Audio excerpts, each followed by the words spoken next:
Afternoon. ચાલો તમને બધાને મેં એક એક નામ વિચારી રાખવાના કીધા હતા, વિચારી લીધા? હવે એના આધારે આપણે એક સરસ મજાની ગેમ રમવાની છે. જો અહીંયા સામે બે ટેબલ આપ્યા ને, હવે ઈ ટેબલ એક કેવું રાખ્યું છે?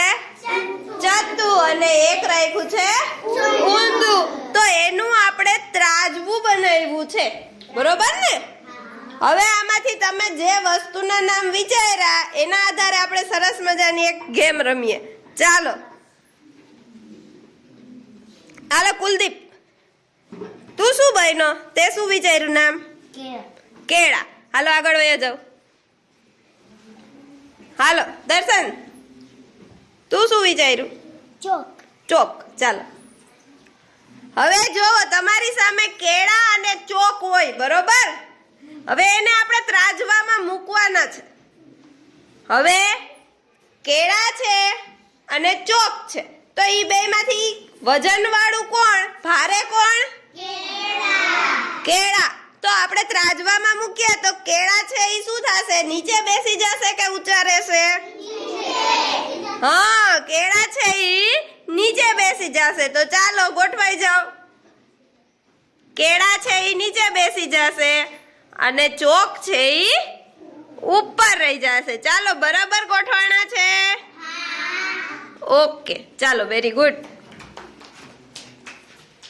ચાલો રોહિત, શું બન્યો? હાથી. Very good. હાલો રૂહાનિકા, શું બની? કોઈ પણ? હા, ગાજર. હાલો વયા જાઓ ભાઈ. એક હાથી છે અને એક ગાજર છે. આપણી સામે બે વસ્તુ છે, તો એને આપણે બેને ત્રાજવામાં મૂકીએ તો શું થશે? ઊંચું કોણ જશે? ઊંચું. હલકું. હાલો ગાજર. હાલો ગોઠવાઈ જાઓ.